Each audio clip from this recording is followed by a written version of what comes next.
All right, I'm ready to start my Charlie Harper deer project.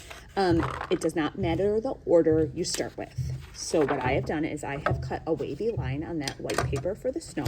I'm gonna set that to the side. I have cut 3 different size triangle trees. If you wanna make them fancier than that, you can. And then when it's my turn, I'm gonna use that texture plate, goes under my paper.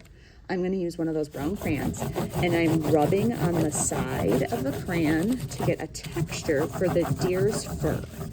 If you would prefer to take your brown paper against the wall in the art room and do a rubbing, you can get an awesome texture that way as well. You can draw on the front where you have your texture, or if you want to flip your paper over and draw on the back, you can. I'm using about half of my paper for the deer's backside, so it's as big as my hand. I have some left at the top I can use for the neck. I'm gonna save a piece, a square piece, for the ears. So I'm gonna draw that teardrop piece, but if I fold this piece in half, I can cut 2 at the same time. In this space, I'm gonna try to fit a triangle shape for the head. I'm gonna make my head more curved. That's totally a choice. You can do whatever you like. I'm gonna cut these pieces out. And then I'm gonna think about keeping my work area nice and neat.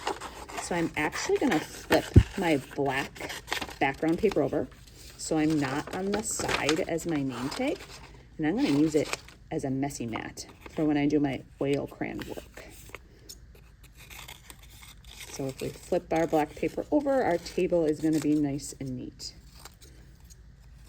Okay, that is a scrap I don't need.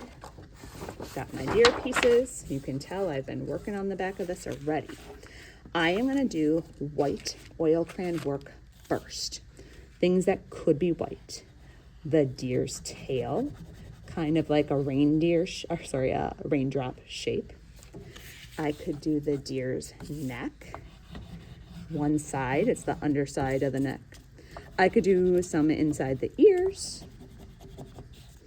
I could do the eyes. If I do a C shape on the sides of the head and on the nose, that's gonna look like a deer.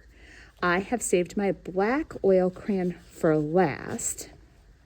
The black in the eyes is with oil crayon.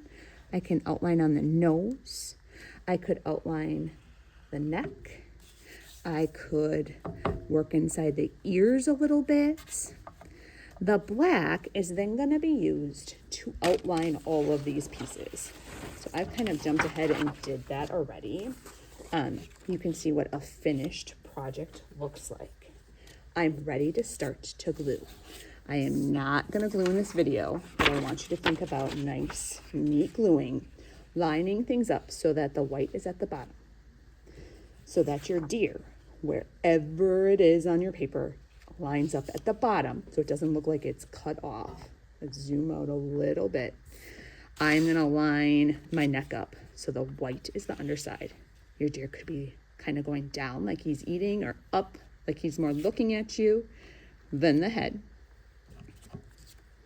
then those ears. The trees, thinking about things off in the distance being super tiny. Things in the middle being a little medium size, and then down in the front, it's biggest. If you want antlers, I would take one of those brown papers.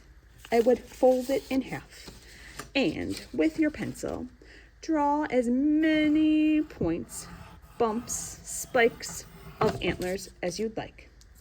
And then you can cut them out. I already did that. I would glue those last if you want antlers. They are going off the top of the paper. If that happens to you too, that's okay. My finished example is all glued on, and I also added a little snow in the background. That's a choice. Your finished work's going in the drying rack, and you are cleaning up your work area.